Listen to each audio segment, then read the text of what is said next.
Well, hello there and good day. Thank you for joining me. I am Frost PDP, and today we're talking about Crusader Kings 2. I know this is episode 204 of my campaign to conquer the world and everything, but I want to step back from what's going on in the Let's Play and talk about this from a more game mechanics, what are your goals type of approach, which goes beyond just the grinding out of holy wars against heathens and granting land away, which takes time and is really, you get the feel each time you reward something, like you gain new land, you get that feeling of like, ha, it's a conquest, it's a step, but you need medium to long-term goals too, not just long-term goals. And once you're the Roman Empire and you've done the SPQR achievement, what keeps a campaign interesting for viewers, but also interesting for me, the player? I mean, I just took a week off to play Brigandine. Still not done with that. Well, I've decided it's in my best interest to come up with basically a note system for what I need to do. This is sort of a getting your bearings straight thing, only instead of being the LA Beast and showing me a picture of the LA bearings, the bearing straight, which is all the way over there and off the map, and we'll see, maybe Crusader Kings 3, who knows. We have a list of things that I think need to be accomplished. Now, there's apparently an achievement for having, or rather, granting independence to 10 kings of your dynasty. I don't know if that's true. I'm not doing that until the very end of this campaign when I've conquered the whole world and everything else, but it is always fun to me to just play the dynastic game as I go. So, if I click on my portrait, I can see my vassals. I can see them sort by rank here, and I can see the first 4 of my vassals. Well, 3 of the 4. 4 of the 4 are the first 4, but I was a little out of order. Most of them are of my dynasty, right? But there are some, like the Despot of Nubia, who simply aren't. I've gone through and, like, where, for example, Sweden, he is my vassal, he is not of my dynasty, and he does not have a great heir. He doesn't have a personal heir. His heir is the King of Saxony. So, until he gets a kid, he's in danger of, like, his dynasty losing the throne of Saxony. Something to keep in mind. If I were to say, maybe, plot to kill him, I could kill him right now. If it serves my interest to get Saxony, which they're mutual heirs, I could kill either one. The truth is, I'd rather catch them doing something they shouldn't and revoke, like he's trying to kill somebody. Well, I'm in a position where I don't really have any troops raised. I'm just going to imprison because he's plotting. I have a 1% chance. I don't care. This is going to get him into my dynasty because I'm going to revoke his crown and give it to my dynasty. Then I'm going to kill, and I'm going to kill this guy, maybe. I'm going to look over my character sheet and see if I'm going to kill that guy. I'm not going to just imprison somebody. I'm going to flat out just go wrecking ball them because I have colonies from many of my strongest vassals right nearby. He's not a threat. His de jure core territory is just going down. I digress. What else is on this list? Well, on the right hand side you'll see full legal status of women. What that means is there's a crown law, which I can find. Status of women. I am at notable. That's 4 out of 5. I want to get to full. Can't do that in a civil war, but it says I need tolerance level equal to or greater than 6. Well, that means technology. So I go to my technology, I look at my culture advances, and I see I have 990.8. And I gain cultural technology at a rate of 3.64 per month. I check down here, and in order to bump it up, I need 1,195.8. So I'm going to do some quick math with my calculator here, which I'm going to bring up. I'm going to take the number of tech points I have, 990.8, and I'm going to subtract that from the number I need, 1195.8. That's going to give me, that's not what I did. Let's try this again. 90.808 minus 1195.8 equals 204.992. So I need about 205 tech points. You divide that by the number of tech points you get per month, 56 months. So on my note sheet, it says I'm going to take a full on 56 months to do this. I could further reduce this number by dividing it in 12.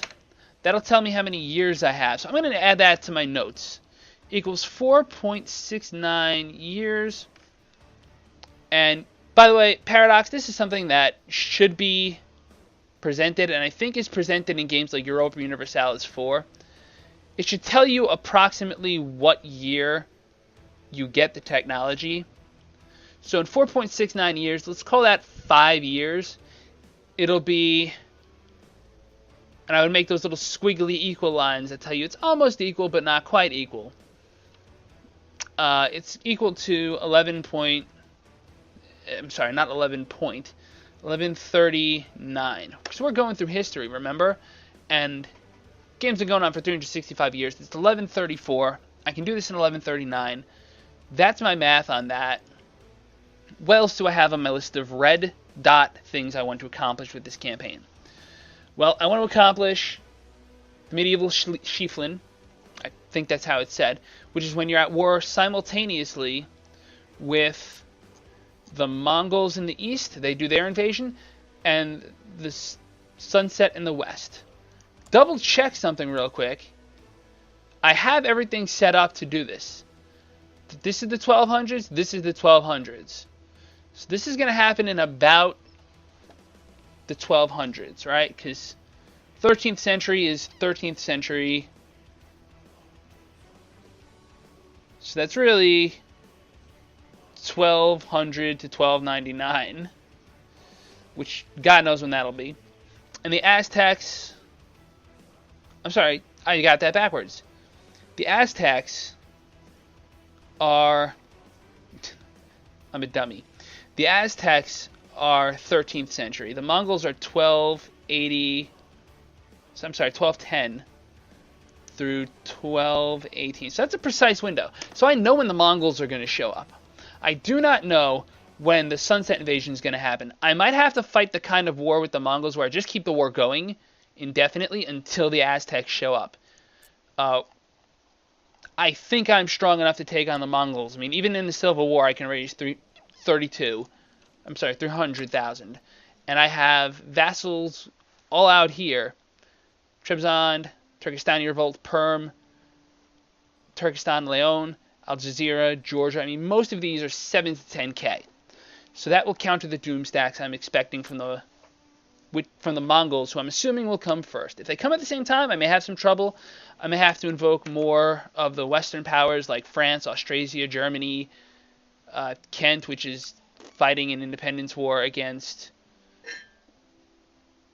God, I don't know why it's trying, but it's fighting an independence war against...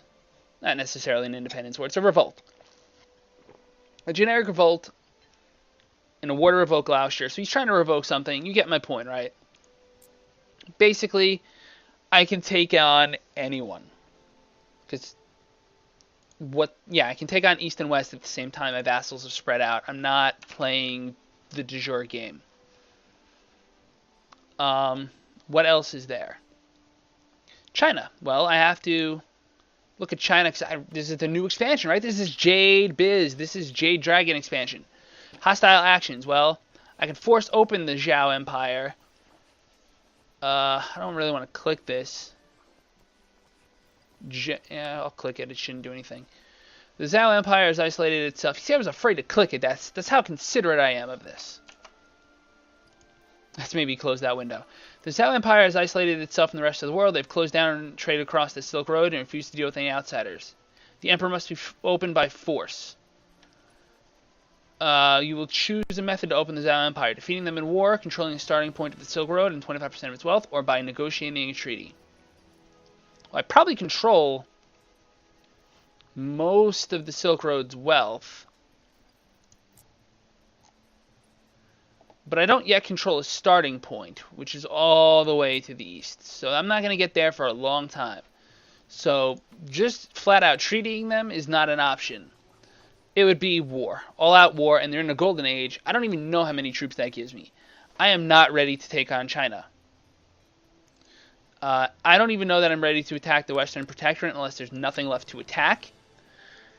I'm just not interested in that war. If it's going to raise me 100,000, 150,000 troops that I have to fight off right away. Not until after I've done Medieval Schieffelin.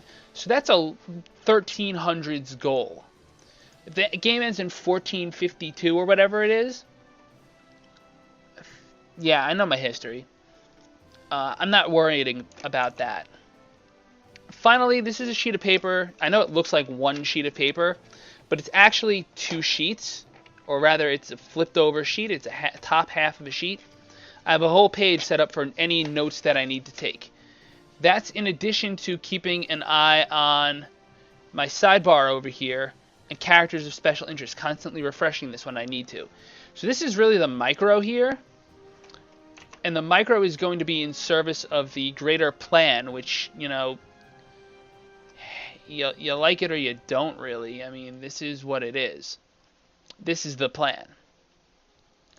Anyway, the reason I made this video is just because every so often I like to explain my Crusader Kings thought process. Maybe see if I can connect with you guys on some level, have a discussion about what works for you. So this is CK2. Most of us have been playing this game for a while. Most of us know its intricacies and have done something like this before, but this is new for me. So this is just me charting my journey. Maybe you've had a different one. Maybe you haven't gotten here yet, and you're interested in talking about how you got there. Leave me a comment. You know, if you can, spare a like. It's really, I would appreciate it. I'm just trying to get into the educator thing. I'm going to start tutoring people privately. So as a career move, for those of you who have followed me a little more closely, like, hey, something to bring in some money while I work on other projects like the YouTube channel, the Twitch outlet, and other things that I am not able to disclose because I'm working on them.